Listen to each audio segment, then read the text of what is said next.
In 363 AD, a group of bishops made a choice that would shape the next 2,000 years of religious history. They convened in a city called Laodicea. On the table was a list of texts that Christians across the ancient world had been reading, studying, and treating as sacred for centuries. Texts that described Jesus in terms so vast, so far beyond the familiar, that the men in that room decided ordinary believers weren't equipped to encounter them without guidance. So they voted. Those books were declared off-limits. Copies were tracked down, burned. And the version of Jesus living inside those pages, the one the earliest followers had accepted as revealed truth, was quietly removed from Western Christianity. Almost entirely. Almost. Because deep in the mountains of Ethiopia, a community of monks never stopped copying. They copied through invasions. They copied through war. They copied through generation after generation of isolation from the rest of the Christian world.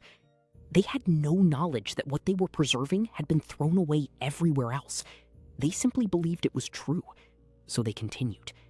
And what they carried forward describes a Jesus that the overwhelming majority of Christians alive today have never encountered. Not the soft-featured figure of European Renaissance painting, not the gentle shepherd hanging in Sunday school classrooms. A being whose face radiates with a light brighter than 1,000 suns combined, whose voice commands obedience from angels and demons across every layer of existence, in whose presence, according to documents nearly 2,000 years old, the architecture of time and space itself yields. Mel Gibson has spent years inside these texts, and in 2027, he is bringing that version of Jesus to the largest screens on Earth. This is the story of what was buried, who kept it alive, and why it's about to permanently alter what most people think they know about this figure. You have to begin in 2004, because without what happened in 2004, none of what follows makes any sense. Mel Gibson made a film that every major studio in Hollywood refused to go near. He funded it entirely himself, put his own financial future on the line, and shot the entire production in Aramaic, Latin, and Hebrew, languages that hadn't been spoken in that context for 2 millennia. He made no concessions to commercial expectation. He softened nothing. The Passion of the Christ earned over $600 million worldwide. It became the highest-grossing R-rated film in American history, a record it held for nearly 2 decades. Everyone who said it would end his career was wrong. Everyone who said audiences had no appetite for unfiltered religious storytelling was wrong. But Gibson never claimed the story was finished. From the very beginning, he said publicly that The Passion only told the first half. It ended at the tomb. What came next? What actually happened across every world of existence? Not just in first century Jerusalem. That story had never been put on screen. He spent the following 20 years trying to find a way to tell it. In various interviews across that period, he described developing 2 separate scripts. One was conventional in structure, close to what audiences would expect from a biblical film. The other he described on the Joe Rogan Experience as something resembling an acid trip, a journey through multiple dimensions of reality, through realms of darkness, through hierarchies of angelic beings, through layers of existence that don't operate according to human time or human physics. Most people who heard that assumed he was speaking loosely. He wasn't. He was describing almost point for point what the Ethiopian Bible has always taught about what the resurrection actually was.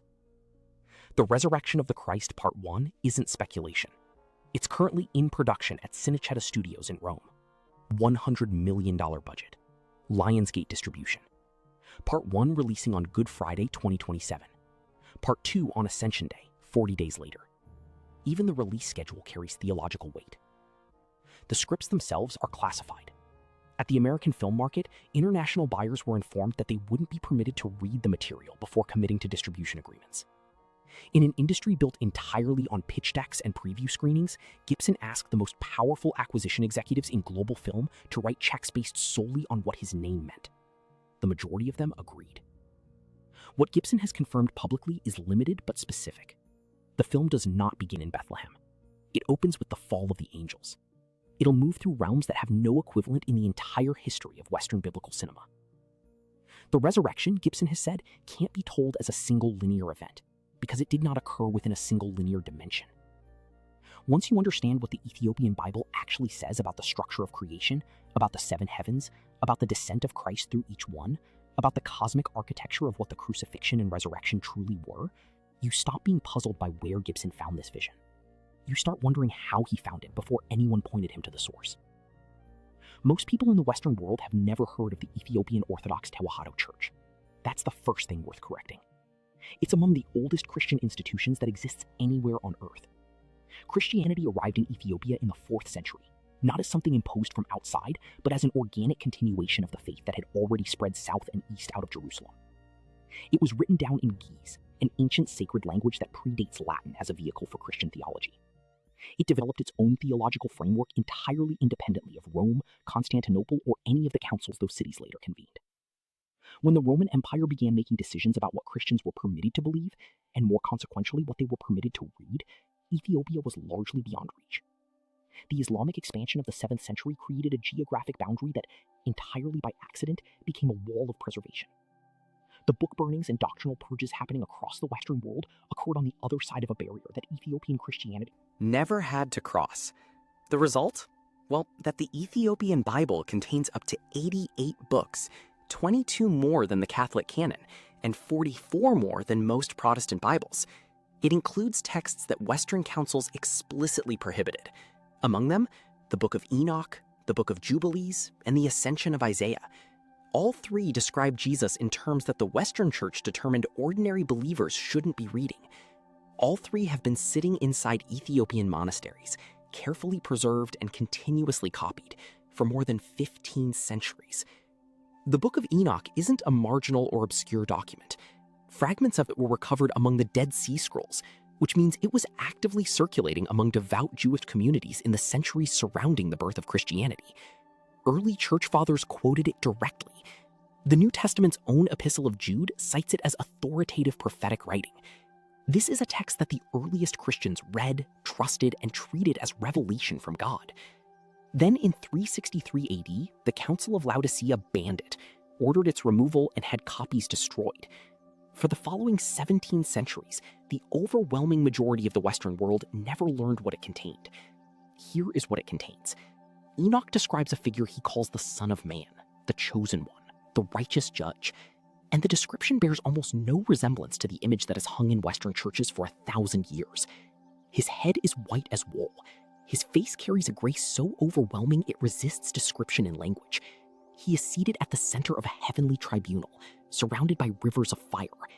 Angels, beings of incomprehensible power who existed before the foundations of the earth were laid, kneel before him. His authority extends across every world, every dimension, every age from before time began to after it ends. Now open the Book of Revelation, the single book that survived the Western canon's filtering process. Chapter 1, verses 14 through 16. The description of Christ. Hair white as wool, eyes like blazing fire, feet like polished bronze refined in a furnace, voice like the sound of rushing water, a sharp two-edged sword issuing from his mouth, his face shining with a light too intense to look at directly. These descriptions aren't simply similar, they're the same portrait rendered twice. Scholars of ancient Jewish and early Christian literature have confirmed this isn't a coincidence. The author of Revelation was drawing directly from the Enochic tradition, the same tradition that was later prohibited, burned, and replaced with something more institutionally convenient. But Ethiopia kept it, and so for 15 centuries, every Ethiopian Christian has had access to a portrait of Jesus that the Western Church decided was too much for general circulation. People commonly assume the banned texts were excluded for genuine theological reasons, that early church leaders read them carefully, found them doctrinally problematic, and made a responsible editorial decision. That isn't what the historical record shows. Look at what these texts actually teach, not the apocalyptic imagery, the theology beneath it. The Book of Enoch, the Ascension of Isaiah, and the broader material the Ethiopian church preserved describe a Christ who offers something that no institution can manage or control. A direct, unmediated, entirely personal encounter with me. God. No priest required, no sacrament required, no financial contribution required. These texts record Christ speaking in language the Ethiopian tradition preserved across the centuries. You aren't children of dust, you're children of light. The kingdom of God does not arrive from somewhere outside you. It's already within you. Salvation isn't a transaction you complete. It's an awakening to what you have always already been. Read that slowly. Then ask yourself how a centralized institution built on clerical authority, sacramental necessity, and the financial mechanism of indulgences survives if those words reach ordinary people at scale. It does not survive. So those words were removed. The cosmic Christ, who declared the presence of divine nature inside every human being, was replaced with a more manageable figure. Beautiful, gentle, entirely dependent on institutional mediation to access. An icon, a painting, something that fit within a frame the institution could control. The monks in Ethiopia never received that instruction. They kept copying the original. The Ascension of Isaiah was composed in the late 1st or early 2nd century, within living memory of the New Testament period. It describes the structure of creation as 7 distinct heavens, each one more overwhelming than the one before it. The first heaven, angels overseeing the affairs of earth. The second, the movements of celestial bodies across the cosmos. The third, paradise, the tree of life, gates of living fire, floors made of concentrated starlight. By the 6th heaven, no human being can endure what exists there. The 7th heaven, the supreme world, no created being can survive in its full presence. And it's from the 7th heaven that the beloved descends. But what the text describes in extraordinary and precise detail is this. At every level of heaven, on his way down toward earth, Christ deliberately conceals himself. He reduces his own radiance at each successive world so that the beings inhabiting that level perceive him as one of their own, an angel among angels, a celestial among celestials. Not because he is hiding in shame or secrecy, because if he arrived at his full magnitude at any point in that descent, existence itself at that level couldn't survive the encounter. He arrives in Bethlehem as a human infant. Every world of creation witnessed the incarnation. Almost none of them understood what they were looking at. Only the Father and the Spirit grasped what had entered that manger. Mel Gibson has said his film must begin in a world other than Earth entirely. He has said it opens with the fall of the angels. He has said the resurrection can't follow a conventional linear timeline because it's occurring across multiple dimensions of reality at the same time. That isn't a filmmaker being deliberately provocative or eccentric. That's someone who found the Ascension of Isaiah and recognized precisely what it was describing. Walk into an Ethiopian Orthodox church today, and you won't encounter the Jesus of Western Renaissance painting. You'll see Jesus Christos, Lord of the universe, dark-skinned, deep-eyed, surrounded by gold representing not wealth, but the fire of divine presence. Fully human and fully cosmic simultaneously, not softened for accessibility, not domesticated to fit institutional requirements. The same figure Enoch described, the same being the Ascension of Isaiah traced across the architecture of 7. Heavens. In Ethiopian theology, the miracles of Christ aren't acts of charitable intervention. They're acts of cosmic restoration. When Christ commands a storm to be still, creation is recognizing its author and responding accordingly. When Christ heals a disease, the original design of existence is being repaired. The truth is, when Christ raises the dead, he isn't bending the rules of reality. He is asserting plainly that life is more fundamental than death, and always has been. Modern scholars studying the manuscript traditions of the ancient kingdom of Aksum have found something that's quietly beginning to reshape the field of early Christian history. The most sophisticated theological scholarship of the first millennium may not have been happening in Rome or Constantinople. It may have been happening in Africa. Ethiopian manuscripts that have never been fully translated into any modern language, traditions that have never been digitized, texts that Western scholars have barely begun to examine. The monks preserved considerably more than they knew. Here's what all of this amounts to. The Jesus that a billion people carry in their minds right now, the gentle, fair-featured figure of Western painting, the quiet shepherd of popular imagination, wasn't shaped by the oldest available sources. It was shaped by the sources that survived the Purge, and by European artists who illustrated those surviving sources 1,000 years after the original texts had been destroyed.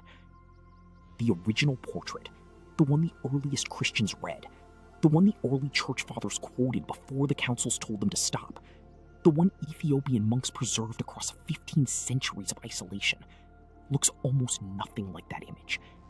It looks like what Enoch described.